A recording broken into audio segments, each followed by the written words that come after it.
All right, welcome, welcome. I see some people coming in a little early. Early's good, by the way. We're just going to give it a couple minutes to let people come on.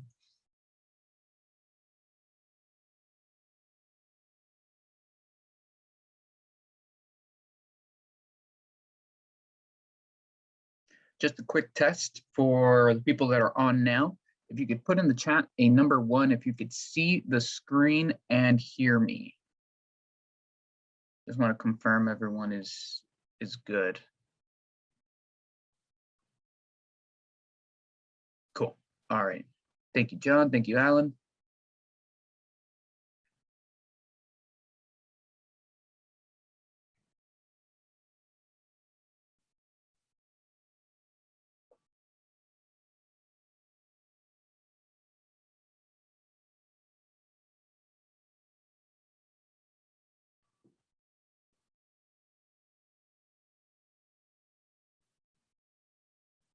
All right, we're just going to give it another,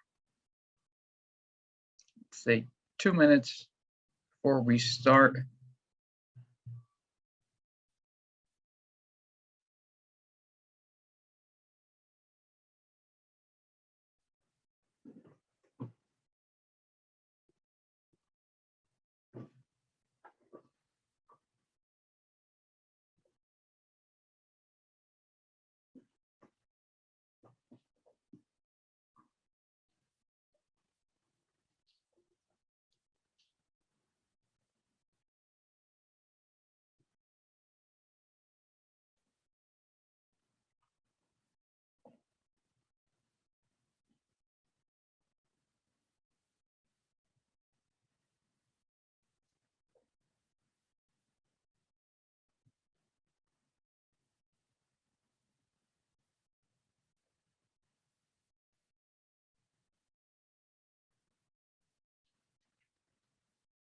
All right. So the house is getting full. So we are just about to start. Let's see, 12:01, another minute, and we're good to go. Thank you all for joining us.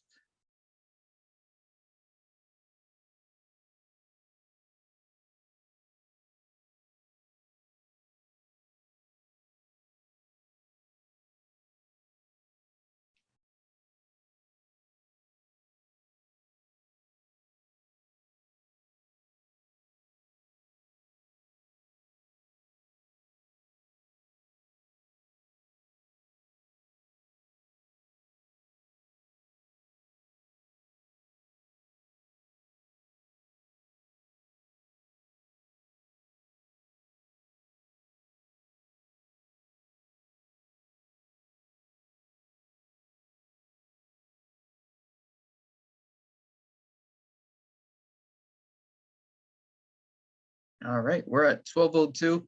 So we have a very special NJ Thrives Thursdays today. Go ahead and get started. So this is a weekly webinar series for New Jersey small business owners. And I'm your host, Christian Pichardo, NJSBDC marketing consultant and CEO at NalumaMedia.com. So what is New Jersey Small Business Development Centers Network? We are a statewide program powered by the SBA and partners to help small businesses in New Jersey with, we have no cost small business consulting, training and events starting at $0, such as this one. And we have a lot of exclusive small business resources that are only available to SBDC clients.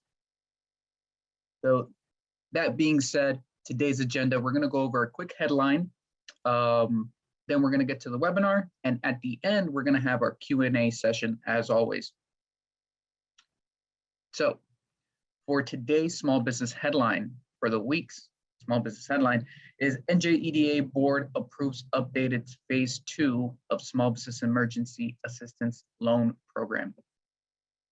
So we're going to go ahead and read a little bit about this, but I'm going to go ahead and drop the link into the chat for everyone if you want to read the rest of this article later, of course. So the NJEDA has approved today, but it was yesterday, an update to the phase 2 of Small Business Emergency Assistance Loan Program. Program is going to provide $100,000 in low-cost financing to New Jersey small businesses and nonprofits. So there's more information here at this link, which is the nj.gov site. So you can go ahead and get more information on this from there. But that was our headline. Now, 3 things to keep in mind before we start with our webinar is to type your questions into the Q&A box. So if you scroll down, and there should be a little toolbar at the bottom of your Zoom screen, and there should say something that says Q&A. So you can click that and submit questions there. We will get to them when we get to our Q&A session. Number 2 is complete a 3-minute survey. At the end of this webinar, you're going to get sent a 3-minute survey. And after you submit the survey, you'll be able to have access to the webinar materials of this event. So that includes the slides of our presenter and the recording. And 3, by attending this event, you're eligible for the Upgrade Your Business certificate. More information on that, you'd go to njsbdc.com/upgradeyourbiz/certificates-badges. So for today's event, we have Michelle Schaap, and I'm going to give you a really nice intro right now. Founder of a privacy and data security group. She regularly advises on cybersecurity preparedness, counsels when data security incidents arise, and trains companies on best practices for security procedures, addressing both their business operations and their customers' concerns. She's a certified information privacy professional, awarded from the International Association of Privacy Professionals with a concentration on U.S. private sector law. Thank you, Michelle Schaap, for joining us. And I'm going to go ahead and stop sharing my screen, and we can get the show going.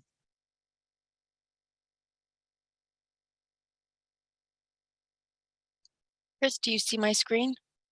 Not yet. There we go. Okie dokie. Whoops. And I've got you in the middle of my screen. So let's see if I can get you out of my screen.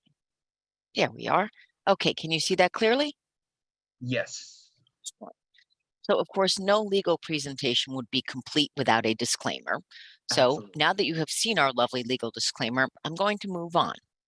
And Chris started us out with a terrific headline in terms of what's available for small businesses. The type of headline you're seeing in this slide is not the kind of headline you want to have your business's name associated with. Needless to say, we've all heard about the Colonial Pipeline, we've heard about the meatpacking plant, and a day does not go by. We don't read about or hear about one breach or another. And in fact, my husband cut out for me yesterday an article from the Star Ledger about yet another breach, which I hadn't read about. Oh. These are everywhere. And I will tell you that the mistake that a lot of small and mid-sized business owners make, and large businesses as well for that matter, but more the small and mid-sized, is they assume that because I'm small, I'm not a target. And that's simply not the case. The fact is, unfortunately, that in many instances, small businesses are seen as low-hanging fruit because either they're not aware of what should or could be done to prevent a cyber attack, or they don't have the resources to address it or don't know how to. So hopefully at the end of this discussion, you'll feel a little bit more educated and know how to prepare and how to best prevent and respond to when the God forbid happens. So let's get into this a little bit further. This quote you may or may not have heard previously. It has been attributed to several folks, including Robert Mueller, that there are 2 types of companies, those that have been hacked and those that will be. Another phrase that I've heard thrown around is those who have been hacked and those who don't know that they were hacked. And the problem is that unless you have robust systems or somebody who's particularly alert, you may not know that you've been compromised. And let me share with you a story. One of my clients, a small CPA firm, 4 full-time employees, 4 seasonal employees, had a compromise that started with one of the remotely working employees. And by the way, this was before COVID when we were all working remotely. And the gentleman who worked from home and remoted into the CPA firm's environment also had his 9-year-old son using the same computer to game on. And for those of you who are gamers, you know that gaming sites are ripe for bad guys. Well, the son was gaming back in November, and now we fast forward to tax season. And our CPA is busy doing his thing on a February evening, 11 o'clock at night, working on one of his files, and all of a sudden the file e-files. He didn't press anything, he didn't hit file, it filed. He's thinking, that's strange. Didn't think a whole lot of it. Next morning, he contacts his IT guy and says, yeah, why do you think this happened? And the IT guy says, you probably just hit a button. It was late at night. You weren't thinking. He moves on. 2 weeks later, again, he's working. Same thing happens where he's working on a file and all of a sudden it e-files by itself. Now he's getting concerned. Reaches out to his IT guy. His IT guy contacts the company that provides the software for e-filing. And they said, oh, there must have been a funny glitch. Don't worry about it. And you can always paper file if you have a concern. Well, the 3rd time it happened, he realized, okay, there's something going on. Not only had he been compromised, but now this was March when he finally was paying attention. The hack happened back in November.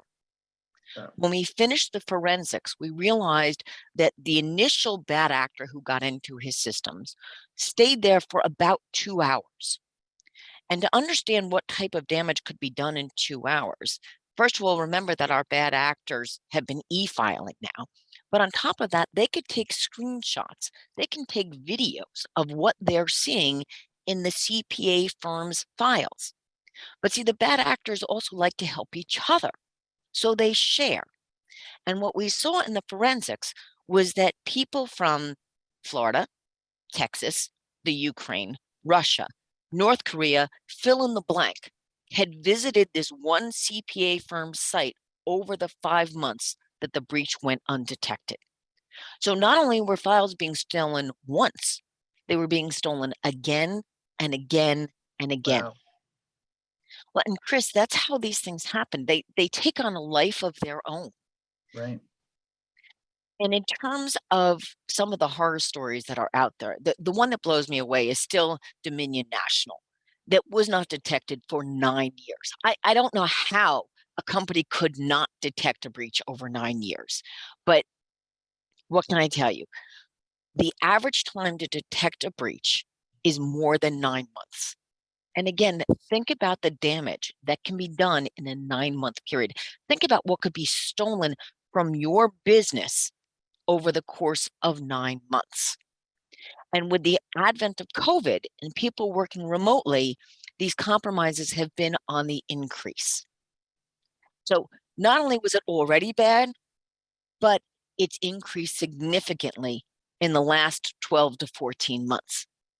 And some of you may be thinking, you're never going back to your office. So then the question is, with this remotely working workforce, what are you supposed to do? And of course, you have to consider what is at risk. Your reputation. So let's suppose that you go to a little market and you love the people who own the market, you want to shop there regularly, you pay by credit card, but the market is compromised. And you get a notice that your credit card information has been breached because they didn't have adequate protection. My guess is you're going to think twice before you go back to that market again. Now, operationally, when you should be working, instead, you're focusing on, oh my God, what happened to my systems? Financial resources. If you don't have appropriate cyber insurance, and even if you do have cyber insurance, you're still going to be spending money to respond to a breach. I go back to my CPA firm. Now, mind you, he was very lucky, and I mean lucky, because he only had, of all of his clients, 30 clients who were impacted by the data breach. But some of those clients were not going to sit back and wait for the IRS to help him get their money back or to give them the refund anyway. And so he had to front some of the refunds to some of his clients.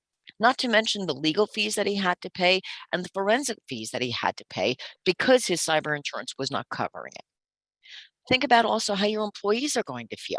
Are they focusing on their job, or are they dusting off their resumes and sending them out because they don't think you're going to be in business next year?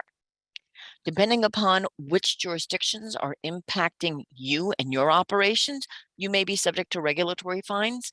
And again, depending upon the jurisdiction, you may be subject to litigation. All of these things come into play when you have just one breach. Now, New Jersey has not yet adopted a proactive piece of legislation. And to explain what I mean for those of you who are not attorneys, right now, New Jersey, along with all 49 other states, have a breach notification law. So let's suppose that Chris was one of my clients and my systems, God forbid, got compromised. Under New Jersey's law, if my files are not encrypted, I have an obligation to notify Chris that his name, social security number, whatever it was that was compromised, I have to tell him. And I have to tell him in a certain time frame. Now, in terms of the breach notification obligation, going back to my CPA guy, he had clients that were impacted in New Jersey, New York, and Delaware. So we had to consider the breach notification laws of all 3 states when we were giving notice, which also meant reporting to 3 different law enforcement authorities. So again, thinking about the impact on operations and the costs, there was a lot to be done here. That's a lot of admin work. Exactly. And when you're a 4-person shop full time, you're not doing the taxes that you're supposed to be doing if you're also trying to recover from a data breach. In terms of proactive legislation, there's different flavors that have been adopted. So New York State has adopted one, California has, Virginia has, Massachusetts has, and Colorado just did. New Jersey has, I think now 3 different bills pending, but I will tell you, if I were a betting person, by the end of this year, there will be a law in New Jersey that's going to say that you, as a small business owner that has personal information, and it doesn't have to be protected health information, it just has to be personal information, you need to take reasonable measures to protect that data. You're not going to stop every breach, but if you do nothing, you've got a problem. And even without proactive legislation in the state of New Jersey, you still have to consider what else is out there. So, for example, the FTC Act focuses on deceptive trade practices. Let's suppose, and in fact, this happened with one of my clients, that you have a website and you have on your website privacy policy and terms of use. I was working with this particular client and they wanted to upgrade certain things and they wanted me to do some training for them. So the first thing I did was I went to their website and I opened up the privacy policy. And at the top of the privacy policy, it said in all capital letters, "We guarantee your privacy." The federal government can't guarantee our privacy. Microsoft Right. can't guarantee our privacy. No one in the world can. Exactly. Yeah. I immediately picked up the phone. I called my client and I said, "Ted, we need to talk." He says to me, "Michelle, I'm busy." I said, "Ted, are you too busy that you can't avoid being fined by the FTC?" And he said, "What do you mean?" I said, "That statement on your privacy policy is a deceptive trade practice. And not only is it a violation of Section 5 of the FTC Act, but most states have their own version of the FTC Act that, again, will come after you for a deceptive trade practice. So for those of you that have websites, copying the privacy policy from Amazon.com is not going to cut the mustard. And you need to make sure that whatever your privacy policy says on your website is accurate, complete, that it's in English, not written in legalese, and you're being transparent to your customers so they know what data you're collecting and what you're doing with it and how long you're hanging on to it. In addition to that, for those of you who may in fact have cyber insurance, nowadays you have to fill out extensive questionnaires for those cyber carriers before they'll give you a policy. And if all you did was go down that application and say, yep, yep, yep, yep, yep, when in fact the reality is no, no, no, no, no, then when God forbid there is a claim, you've just given your carrier a reason to deny coverage for you because you've misrepresented what your cybersecurity practices are. My guess is a lot of you have also entered into non-disclosure agreements with some of your customers. The odds are good those non-disclosure agreements say that if there is a breach of confidentiality, you have unlimited liability. A data breach will fall into that, even if it doesn't involve personally identifiable information or protected health information. If you're managing somebody's marketing campaign and you know the next new flavor of Coke that's coming out because you've been working on that marketing campaign, and then you get compromised, you better believe Coca-Cola is not going to be too happy about that. And then, of course, you have to think about what common law decisions are out there. There was a case, and we'll come to it a little bit in the slide deck, so I'm jumping ahead of myself. But there was a case against Dittman that came out of the Supreme Court of Pennsylvania. And what that case found was the following. Back in 2015, the IRS warned folks that there was, in fact, a known scam out there, which basically went along the lines of there's going to be a Department of Labor audit or there's going to be an IRS audit. We need to get all of your W-2s. And in fact, it was a scam. The IRS warned folks of this in 2015. In 2016, the Society for Human Resource Professionals, SHREM, I believe the acronym is, whatever the acronym is, alerted its membership in 2016. Now fast forward to the Dittman case. And in that case, the defendant employer had not trained its personnel to be on the lookout for this type of breach that was known. The scenario went like this pretty much. On Friday afternoon, some of the employees in HR get an email that says, we're having a Department of Labor audit on Monday. I need all the W-2s. The employee's Friday afternoon, 4:45, her friends are waiting at the bar, but she wants to be a good worker bee. So she calls up the W-2 file for all the employees, hits send, and goes off to the bar. Monday morning, wanting to be a good worker bee, she turns around and says to the head of HR, so what else do you need from me for the Department of Labor audit? And the head of HR looks at her and says, what Department of Labor audit?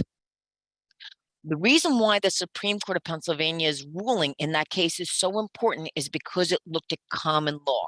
It had nothing to do with a statute on the books in Pennsylvania saying that you have to take reasonable measures. What the Supreme Court of Pennsylvania found that because this was a known compromise and it was foreseeable, the business had to take proactive measures, at least to train its personnel. And because it didn't, it was negligent and complicit in the compromise.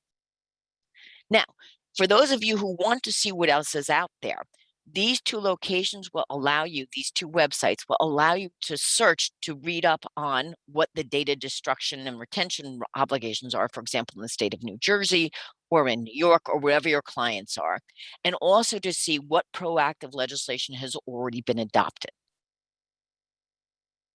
We already talked about the Dittman case, and by all means, please feel free to read this summary further. But it's so important that you understand, even though New Jersey doesn't have proactive legislation, you could still be held accountable if you fail to take reasonable measures to protect information. So the question is, what in fact are you preparing for? Now, I never like to use the B word until I have to. An incident may or may not be reportable. So for example, if indeed you've been proactive and your data is encrypted, and the encryption key has not been compromised, you don't have a reportable breach under most jurisdictions' notification laws. However, if in fact personally identifiable information has been compromised or protected health information has been compromised, sensitive personal information, employment-related information, that type of information, if it hasn't been encrypted, you now have a reportable breach. And depending upon the jurisdiction, you may be reporting to one law enforcement agency. That's the case in New Jersey. In New York, depending upon the type of information and the size of the breach, you have to report to 3 or 4 different agencies. In Delaware, depending upon the size of the breach, you only have to notify the individual, or you may have to notify the Secretary of State. And of course, California, because they like to be pains in the butt, there's actually a specific form that you have to use, not only notifying law enforcement, but notifying the individuals. And of course, you also have to look at your contracts. So again, I refer to that confidentiality clause in agreements you may have signed. If in fact there's been a breach of confidentiality, which a data breach would be, if the information wasn't encrypted, you now have to notify your clients. So quick When you are, question, Michelle, sorry. no, by all Um, means. so when let's say that there's an incident and I have clients in New Jersey, in California, Pennsylvania, I have to go to California's somewhere in there on the government website to find these forms for data breach, their data breach procedures, and notify them how they want to be notified. And then I have to do that again for all the other states where all my other clients are at. Right. And again, understand if it's an incident, you haven't confirmed it's a breach, you don't have to notify yet. Once you have a reasonable likely suspicion that it is in fact a breach, that's when the notification clock starts ticking. And again, to your point, one of my clients, and I always refer to it as one of those square states. So, if you look at the map of the United States, some of the Midwest states are square and they're bordered by 4 other states. We got a call from one of our clients who had had a data breach. They had employees not only in their home state, but from every surrounding state around them. And their customers were all over the country. So now you're looking at figuring out who has to give notice when and where in California, in Colorado, in Massachusetts, in New Oh Jersey. God. And now you get the magnitude of what could be involved here. And particularly if you have an e-commerce site and you are now collecting information with regard to your customers, and hopefully you're a successful business and you have lots of customers, depending upon the size of the breach. So for example, below 500, the odds are good you're only, quote unquote, notifying law enforcement and notifying the individuals. And by the way, notice has to be given by snail mail. You can't just pick up the phone and say, hey guys, we have a problem. So now you've got that added cost. And if it's over a certain number, depending upon the jurisdiction, you have the privilege of putting the notice in the newspaper. And that's when we get back to those lovely headlines.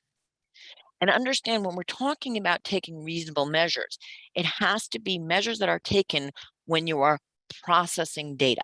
Now, the definition I have up here is from the General Data Protection Regulation. And that's the regulation that's in place in the EU.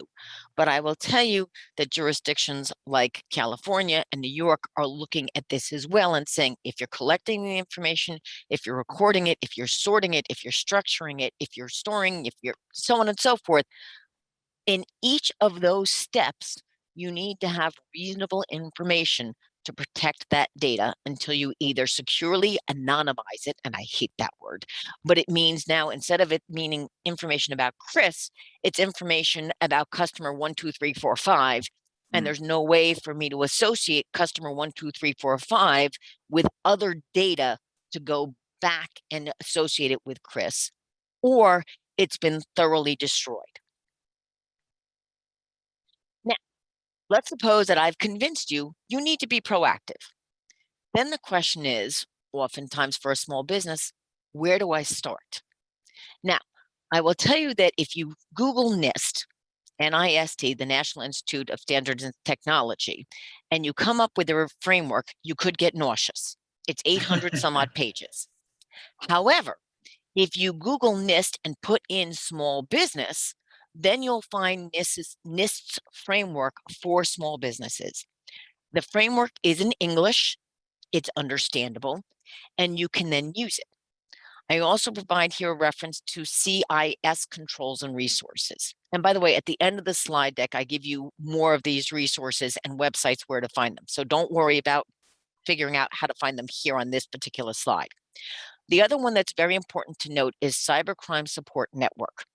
So again, the wonderful thing about the SBDC is that it's free, and it's free for small businesses. And in addition to myself, the SBDC has other resources when we're talking about cyber preparedness and what have you. The Cybercrime Support Network is a not-for-profit, and that also has resources for free for individuals and small businesses who, God forbid, have had a breach or are looking to be proactive. There's another resource that I'm not showing on this slide, but again, you'll see it on a later slide called SANS, S-A-N-S. Now, the good news is about all of these resources is that they provide forms and they provide templates, but you can't just grab a form and say, okay, I'm going to use this now. You can't just fill in the blank and say, we're going to have a clean desk policy. Because if you're going to adopt a clean desk policy, I can't be one of your employees because I am a paper pack rat. Adopt policies that you're actually going to follow. Don't adopt policies that you're going to follow in the exception. And again, thinking about the type of business that you're doing, you may also have to be dealing with HIPAA. If you're either in the healthcare industry or you're a business associate of a healthcare provider, you might have to comply with Gramm-Leach-Bliley. You might have to be PCI compliant if you're accepting credit cards. And by the way, for a lot of small business owners, everybody is thanking Square because whether it's Square or any of those other resources, I mean, think about the t-shirt vendor. They don't have to carry around a bunch of cash anymore. They can just have their little Square and they can sell your t-shirt and you got it. But I assure you that if you read the fine print of the Square terms and conditions, Square is not indemnifying you.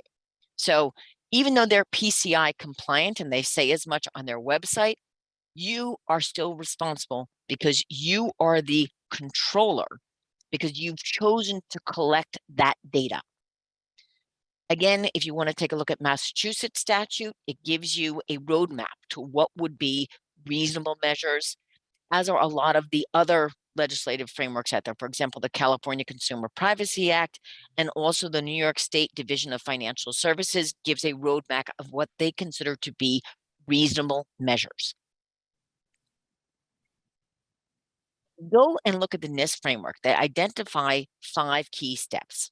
Identify your assets and assess your risks, then protect and mitigate the risks that you've identified, monitor your systems and detect a breach quickly. And I correct myself, detect an incident until you know it's a breach, respond to that event and recover. And this process is like a rinse cycle. Repeat, do it again, do it again, do it again. And I would add another item to this, and that is document. Because if the regulators come in or your customers say, what reasonable measures have you adopted? You want to say, oh, here's my book of reasonable measures. These are the templates. These are our written policies and procedures. This is how I've tracked my compliance with identifying my assets. These are the steps I've taken to mitigate. These are the steps I've taken to detect a compromise. This is how we respond. And you want to make sure that you're following these steps and documenting how you follow. You don't want to, I'm sorry, please, Chris. Sorry, so those reasonable measures, are those part of what you would consider a privacy policy? Well, let's talk about the distinction between privacy policy and a reasonable measure. So when you go to somebody's website, you might see something that references privacy policy or privacy statement. And so in my universe, anyway, when I think about privacy policy, that's what I think about. What you're talking about are cyber risk policies and procedures to manage the risk and manage and protect information. So it's a very big and broad universe of things that you want to do. It's a whole program, not just one particular policy. And your website privacy policy would be a statement to your customers who are visiting your website, telling them what you're collecting, how you're managing it, what you're using it for. And in fact, we'll get into this a little bit more as we go in through the slide deck of what reasonable measures should look like. When we're talking about these steps, and Chris, I'm not trying to ignore the question. I want to get more into the 5 steps and also talking about what these reasonable measures look like. Gotcha. So in terms of identifying assets, and a lot of what we talk about is cyber and cyber crime, but keep in mind, it's also paper records as well. One of our clients was in the support of medical businesses, and they had all sorts of files for the devices that they sold to different companies. Well, the files would often indicate the patient's name, the hospital that the procedure was being performed, and so on and so forth. These records were in boxes in the hallways in the office. And I said, guys, if I were your cleaning crew, how would you know if I came in here and just carried out one of these boxes or took the lid off one of the boxes and just took a picture of what's on top? I've just stole somebody's record. All I need to do is have my cell phone, walk into your office and take a picture of what you've left on your desk. So when we think about where our assets are, we have to think about not only digital files, but paper files. And you also have to think about whether you own the equipment that you're storing the files on. So a lot of times small businesses will lease copy machines, they'll lease computers and what have you. The companies that you lease these devices from don't necessarily have a contractual obligation to wipe the data from those devices when they get them back from lease. And when you want to be a good person and donate devices when they're no longer needed, you should not assume that the not-for-profit that you've donated to is going to wipe the data. That's something that you need to do. Now, I don't know if you guys heard in the news, it was probably 3 or 4 months ago, there was a headline about a ShopRite that had thrown out scanners in the dumpster. Oh, wow. That doesn't sound too secure to me. Didn't wipe the data that was stored on the scanners, just threw it in the dumpster. So anybody who wanted to go dumpster diving just got those. And last year, there was a CEO up in Canada. His business unfortunately went under, and he was trying to raise funds to pay off his creditors. So he put up onto, I don't know, it was on Craigslist or what have you, selling the business's servers. He got money for the servers, but somebody else got a lot more money for the data that they sold on the dark web that he hadn't bothered to wipe from the servers. So you need to be very mindful, and particularly with a remotely working workforce, if people are using their personal PCs, how are you making sure that that data is secure as well? And when we think about what information we're talking about personnel records, we're talking about customer confidential information, we're talking about your business's banking information, R&D. What's your secret sauce? You don't want these things compromised. And so you need to make sure you're protecting those things. And in terms of assessing vulnerabilities, so what you can do is you can bring in somebody like me, and I can help you do the non-technical risk assessment. And what a non-technical risk assessment, did I just hear an odd echo, Chris? No, not on my end. I haven't heard Huh, anything. okay. No. In any event, so one of our clients is a water purveyor. It's a fancy name for the folks that provide the water to your community.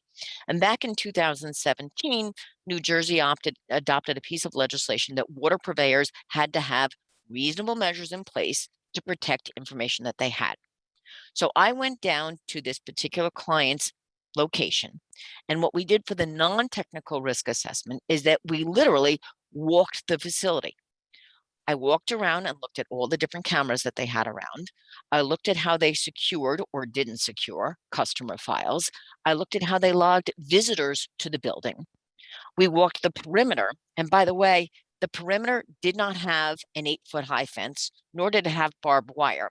Now, you can't tell from this call, but I'm all of 5'2".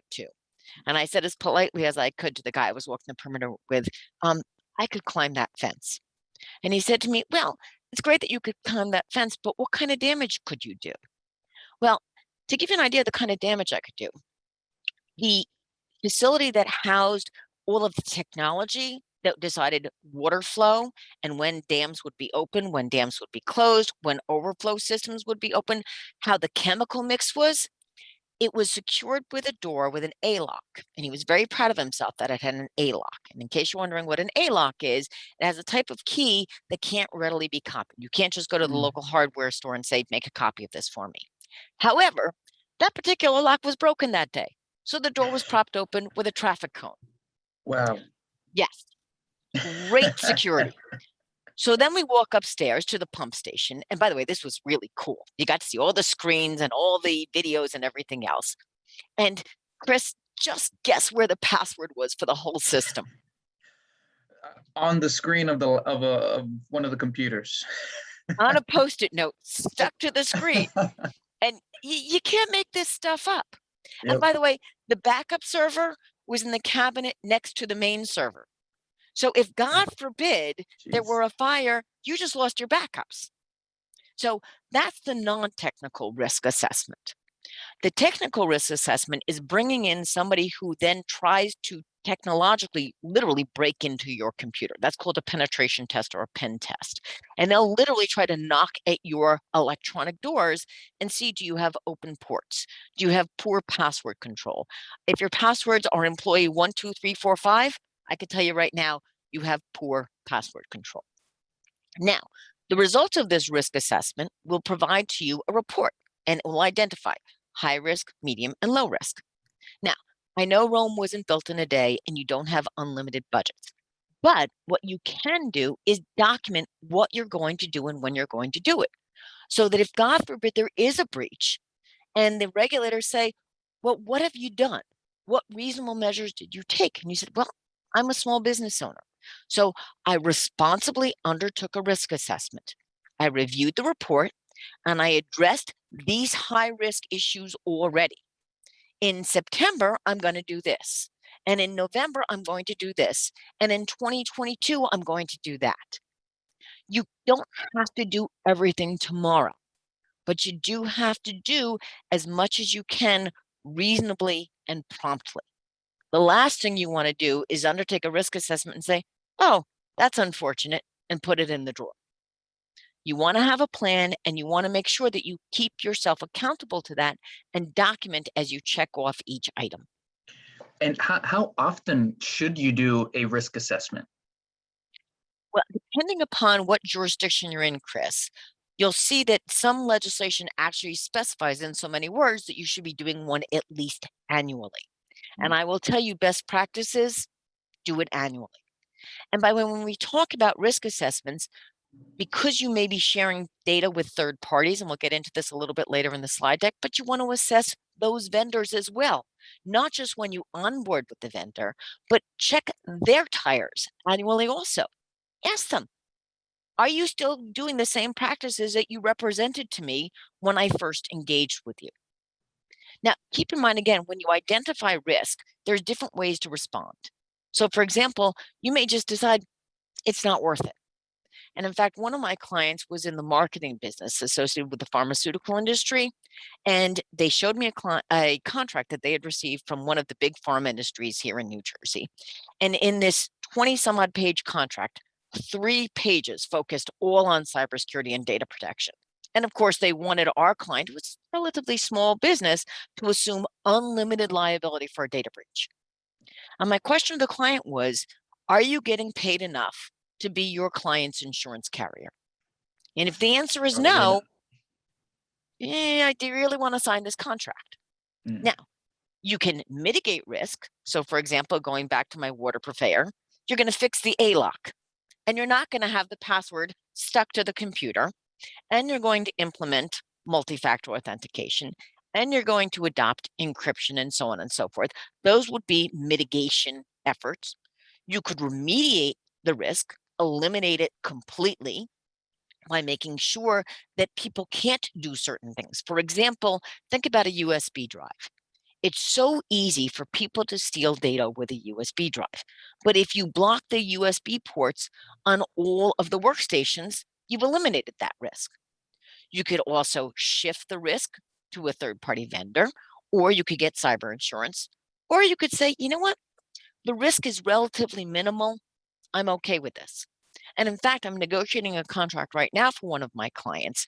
And the only personal information that this particular client gets from its customers are business names, business titles, business email addresses, and business phone numbers, not personal Gmail accounts, not personal cell phones, not personal addresses. And I pointed out to the client, is there a potential exposure here? Yes. Is it nominal?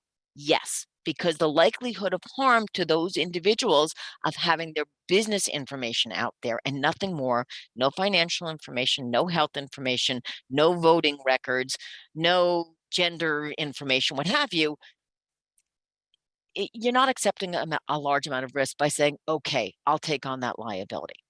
And so that's in fact what my client decided to do. They decided to proceed with the contract, notwithstanding the fact that the client wouldn't agree to cap liability under 5 million. Now, again, in terms of what you can do and what you can be proactive about. So there's antivirus software. And by the way, antivirus software will only protect you against known viruses. So if there's a day zero attack, something that nobody else has ever seen before, your antivirus software is not going to block that. That doesn't mean you shouldn't have it. And it doesn't mean that all of your individual employees working from home shouldn't have it also. You should have firewalls that are properly configured. Passwords. Passwords should not be 1, 2, 3, 4, 5, 6, 7, 8, 9. I don't know if all of you remember from Spaceballs what the password was. I think it was 1, 2, 3, 4. Okay. It shouldn't be your kid's birthday. It shouldn't be your favorite team. It shouldn't be something that I could find out about you with a quick search online. And in fact, when I was doing training for one of our clients, a firm out in the Lehigh Valley, I put a $100 bill on the table. And by the way, I was one of the few people in the room with gray hair. And I picked on the senior partner of the firm who also had gray hair. And I said, I bet you this $100 that I can guess your password in the next 10 minutes. He said, okay, I'll take that bet. So I said, okay, do you have a Facebook account? He said, yes. I said, does your wife? Yes. Your kids? Yes. So we got him all the Facebook accounts up on the screens. And I looked at them and I came up with a list of 10 possible passwords. It was his kid's soccer team name. Wow. Yep. That's simple, huh? That's simple. And I could find that out in 10 minutes. And you have to understand that when you think about countries like Russia and North Korea, and Ukraine, and so on and so forth, there is a business of hacking. So instead of going to my 9 to 5 job or whatever it is, however many hours we're all working these days, Chris has his job, I have my job, we could be bad actors. We could be researchers for the dark web.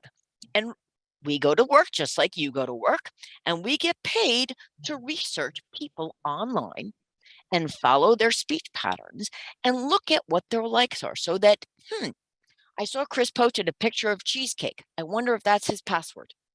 So make sure that you're using complex passwords or complex phrases. And think about also security questions. So oftentimes for your financial accounts or other accounts, they'll say, what are your security questions? Well, don't pick your elementary school because I could find that out about you online. Don't put your mother's maiden name. I don't know about you guys, but my marriage announcement can be found online. So you could find out the names of my parents. My father's obituary is online. You could find out his name online. Don't use information that people can find. I went to Ishkabibble High School in, pardon my French, bumfuck, Wisconsin. Don't ask me where I came up with that name, but I did. Those are the types of security questions I come up with. One of my friends said, you know what? I'm going to come up with a security question. The answers are those of my best friend. I said, go for it. Nobody's going to think that you used the name of your best friend's mother's maiden name. Come up with something that's creative that you'll remember. Nobody else is going to know. So quick question about, complicated passwords, right? So I've had that issue and I sort of fixed it in a way where I save passwords on lastpass.com.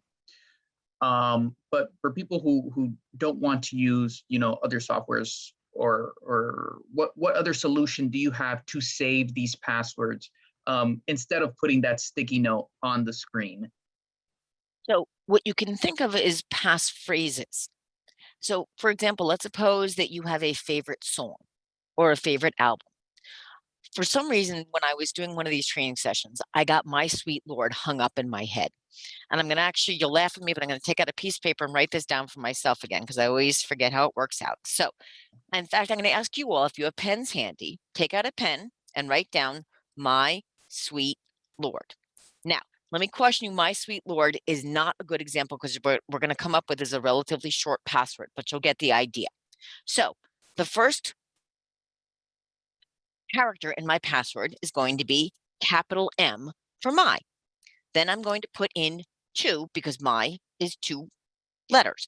Then the next one is going to be a lowercase s, and then it's going to be 5 for sweet with 5 letters.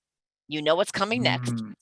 L for Lord, And then 4, come up with your favorite song and break down a lyric line that way. And now you've just come up with a password you're going to remember. And then throw in a character, whether it's an exclamation point or a plus sign or an equal sign, whatever. But by the way, don't use the same password for multiple sites, because once a password is compromised, trust me, it has a very long lifespan on the dark web. So if you have one password that's been compromised and you use it for multiple accounts, you've just allowed somebody to get into all of your accounts. Also, what you want to adopt is multi-factor authentication. And what that is you would have something that you have and something that you know. So, for example, when I log into work in the morning, I have to put in my name, I have to put in my password, and then we use a solution called Duo. And what Duo does is it then sends me a text on my cell phone, and I have to accept it, and that triggers me getting into my computer. You might see some people have on their keyring an RSA cube that has a number that changes every minute.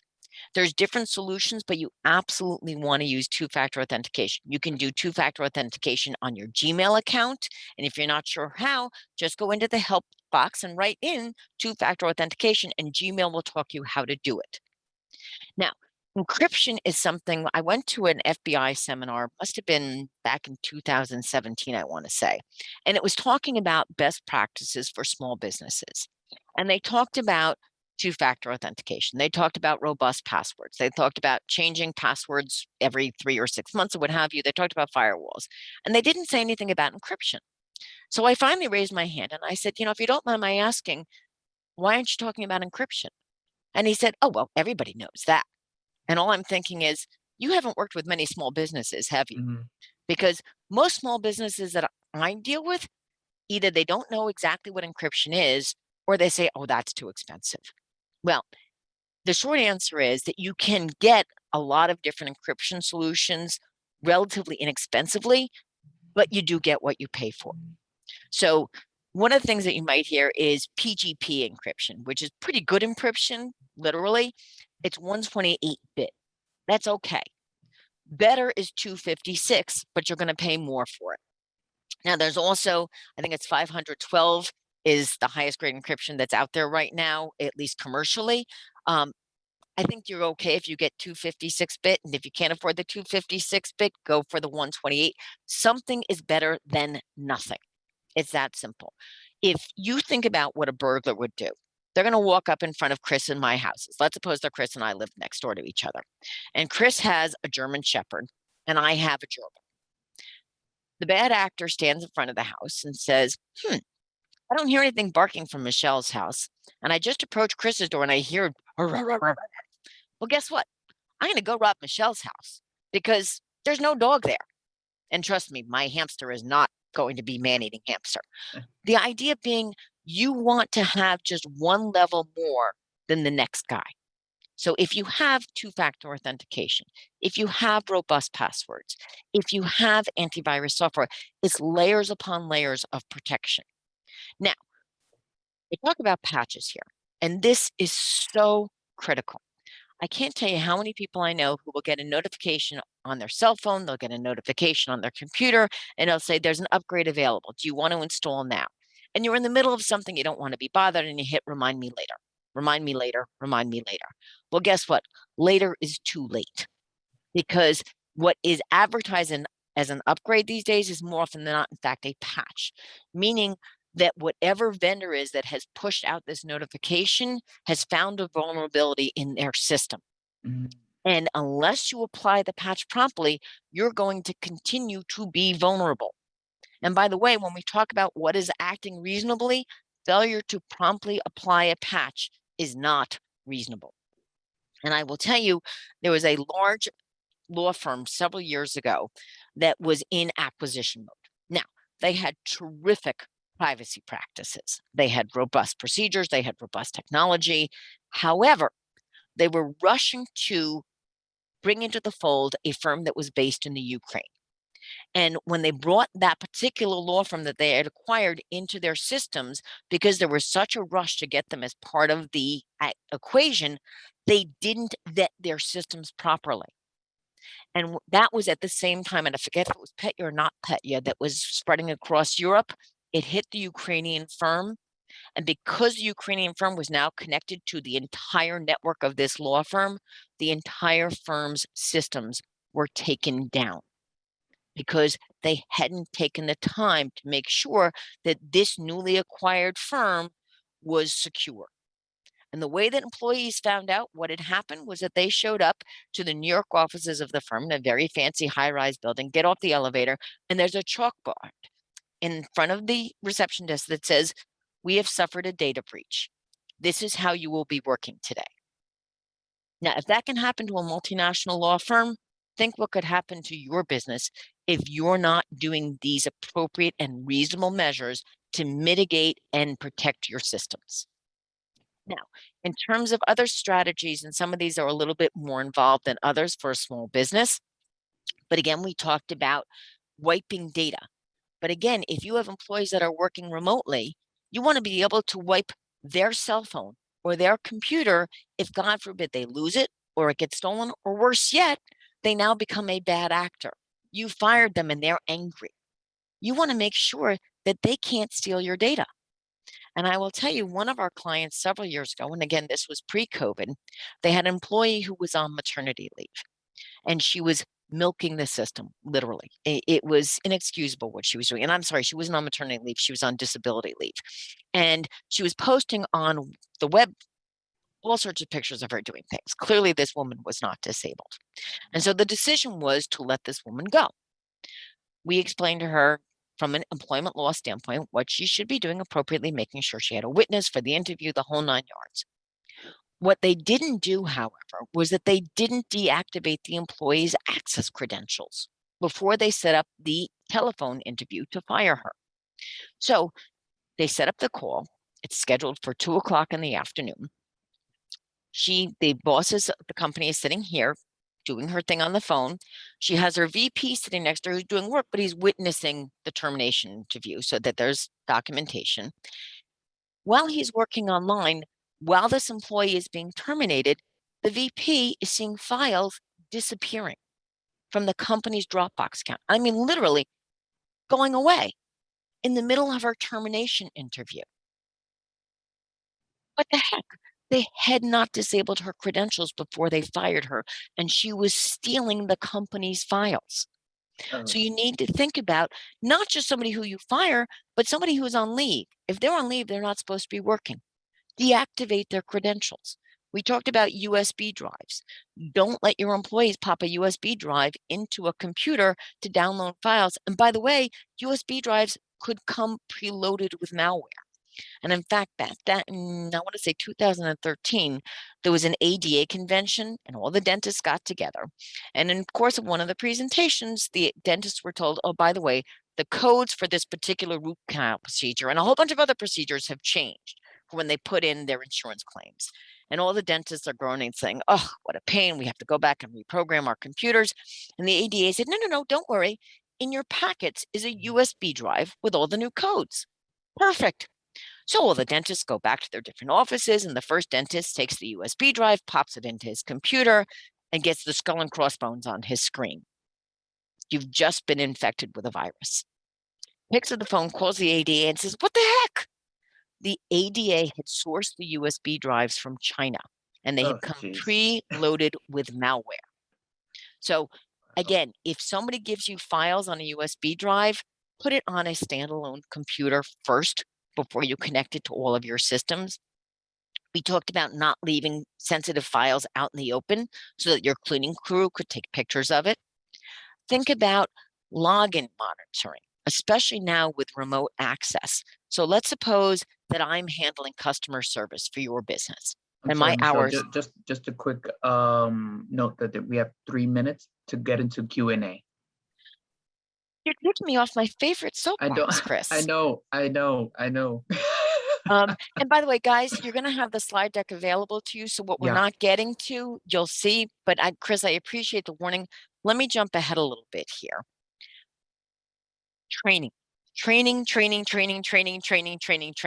I can't say it enough. And what you'll see in the slide deck are a couple of examples.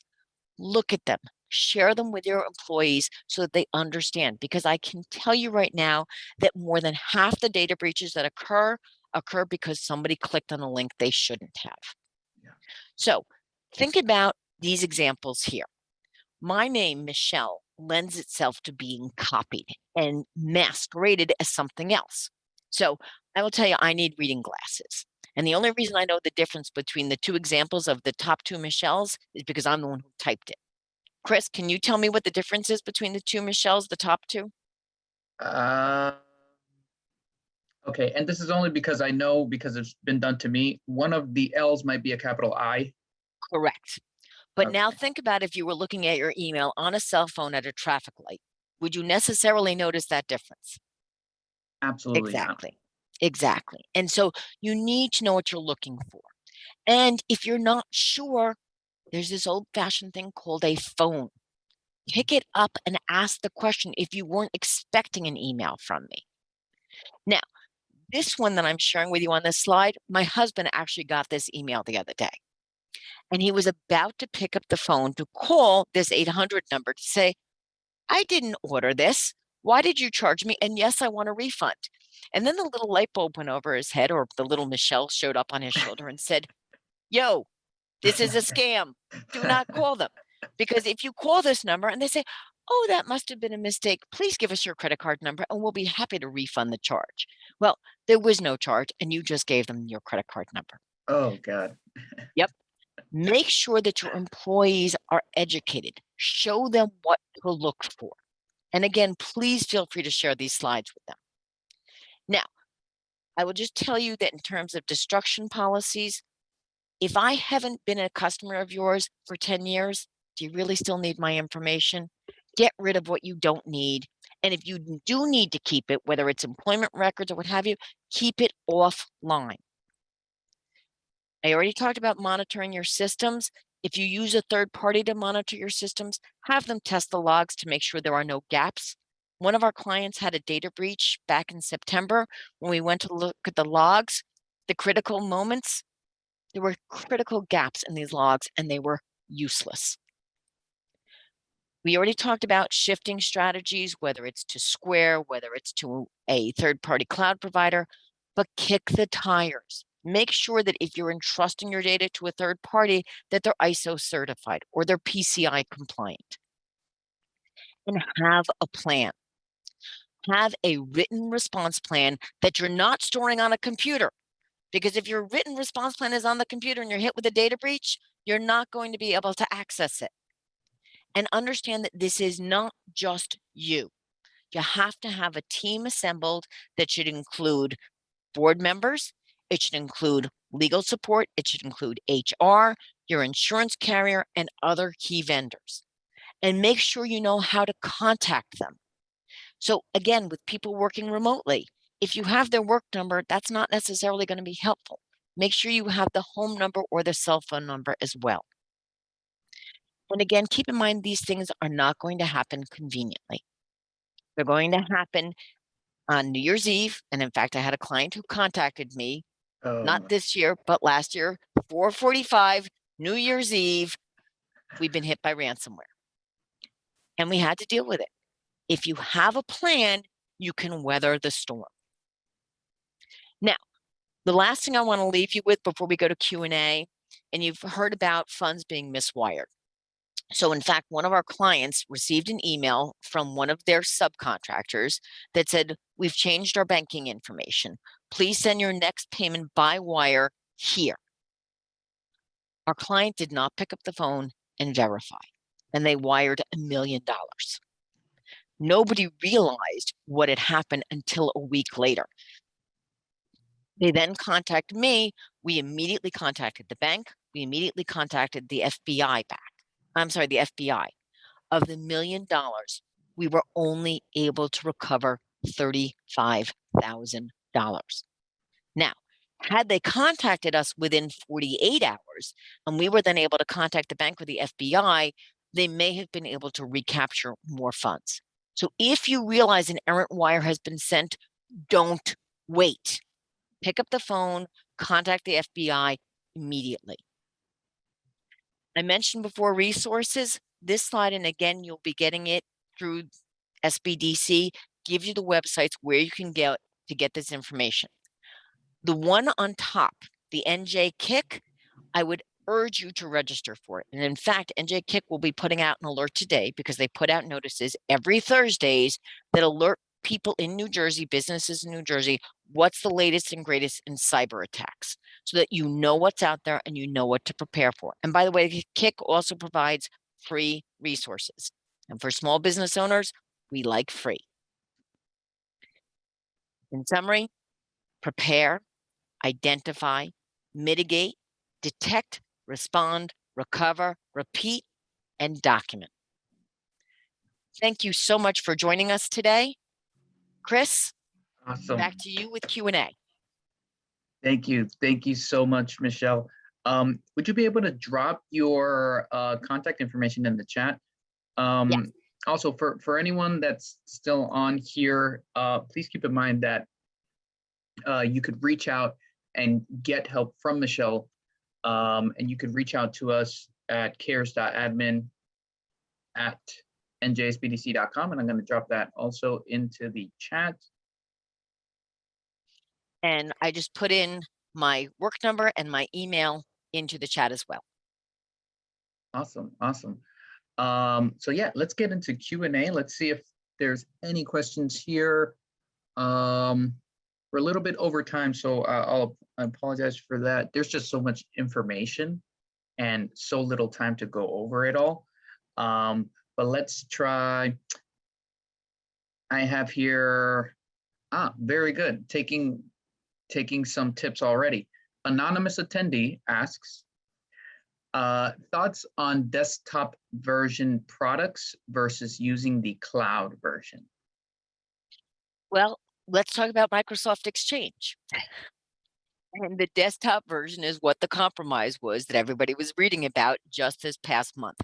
And that's not to say that desktop version versus cloud solutions are by definition insecure. The problem is that you have to vet the different products. And there's nothing wrong with going to the cloud. But, and by the way, I used to be in-house counsel at Toys R Us, so I don't say this casually. You're not going to go to Clouds R Us.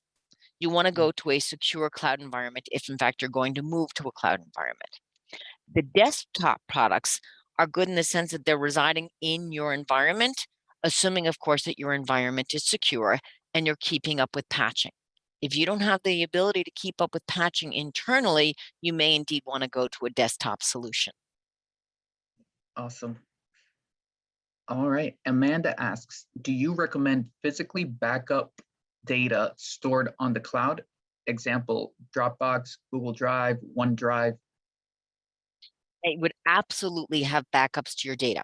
And the tricky thing about backups is that if, God forbid, you were hit with malware and you don't know it, you could be then exporting the malware to your backups as well.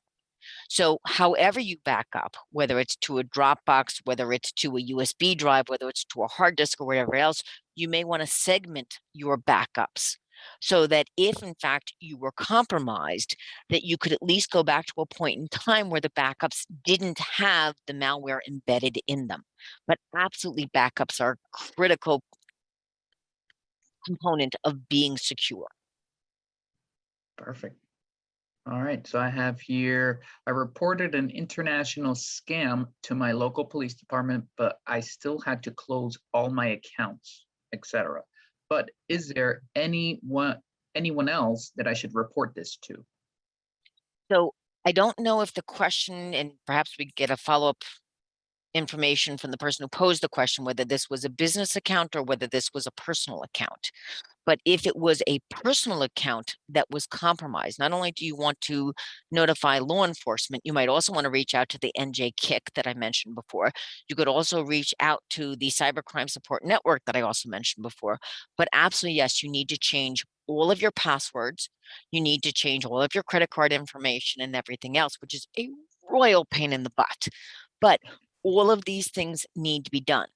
If these were business accounts, you absolutely want to make sure that you notify your business account, bank relationship, and any other relationships as soon as humanly possible. And again, in terms of who you have to report it to, it depends on the type of information that was compromised. Perfect.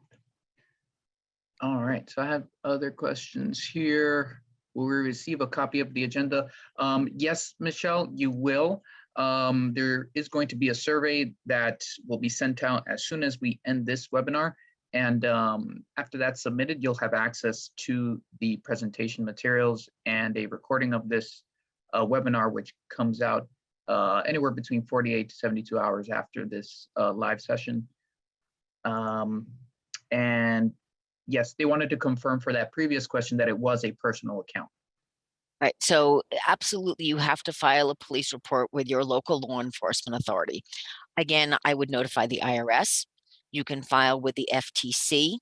You can file, again, reach out to credit cards, change your passwords and passcodes for your Facebook account if you have one, for your LinkedIn account. I mean, every single one of your accounts. And I know it is a arduous and painful process and you feel violated. The other thing that you want to do, if the compromise happened through your computer or other device, you want to make sure that those devices are clean. And in fact, one of our one of our marketing people has a friend who had identity theft and didn't realize that even though she had changed all of her accounts, the bad actor had actually installed a keylogger onto her personal computer. So even though she had changed all the new passwords, the bad actor was capturing the new information. Oh, God. So exactly. What you basically need to do is, whether it's the Geek Squad or somebody else, you need to go back to factory settings and make sure that the devices that were compromised have been wiped clean and start anew. And I'm really sorry to be the bearer of that news, and I feel your pain. The other thing that you may want to do is notify, whether it's Equifax, TransUnion, or I'm blanking on the third credit company name now, right? Experian, and put on a credit watch so that you know what's going on. If God forbid somebody else were to try to open up, for example, a bank account or a credit card account in your name, contact Social Security Administration, and so on and so forth. I would urge you to go to the Cybercrime Support Network, and there are terrific resources there, or please feel free to reach out to me after this program. 100%. So we have one last question, and it says, could you provide preferred antivirus and encryption solutions? And I'm going to add to that also, what are maybe top 3 things small businesses should do right now to get more protection for their data? I will tell you that I am solution agnostic. I don't like to endorse one particular product over another, Right. but I would urge you to do your due diligence. Go online, read reviews, ask other business owners, which ones have you used, which one you haven't, and feel free to reach out to me. And I can also put you in touch with some resources who have tested different products, but I don't like to endorse one particular product over another during these programs. So I do apologize for not answering that question directly, but absolutely do your due diligence. Don't use cyber is us. Use something that's going to be reliable. If you're going to a cloud vendor, obviously going to a Microsoft or going to an Amazon and AWS is going to be more secure than Clouds R Us. Do the due diligence, ask the questions. And I will tell you the same thing goes for forensic firms. I have 3 different forensic firms that I regularly work with. And as I refer to them, one is the Chevrolet, that's very good and reliable. One is the Cadillac, and one is the Porsche. And depending upon how big your business is and how many resources you've got and what type of data you're dealing with, I would point you in the appropriate direction depending upon what suits your business's needs. To answer your question, Chris, what are the top 3 things you should do when you're done with this program is to, if you haven't already, make sure that you're not using the same passwords across multiple accounts, and make sure those passwords are robust, implement multi-factor authentication, and train your personnel. Train, train, train. I can't say it more times. Educate your personnel, make them watch this webinar, show them the slides so that they're not the ones being the weakest link for your business. Well, I think that wraps it up. Thank you so much, Michelle Shepp, for that wonderful presentation. I learned a lot, definitely. My So pleasure. thank you. Thank you. So for everyone still on the call, our next event is with Mark Rogers, and it's analytics for small business. How are you going to use this now? So you're saving your data, you're protecting your data. Now, how are you going to use that data for your business to grow your business? And again, we're the NJSBDC. We've helped over 13,000 small businesses grow with no-cost small business consulting, training and events, and resources. You can get started at the link below, njsbdc.com/request-counseling. And with that, I hope everyone has a great day, great weekend, and we'll see everyone next week, again, same time, same place, on Thursday. Thank you, everyone.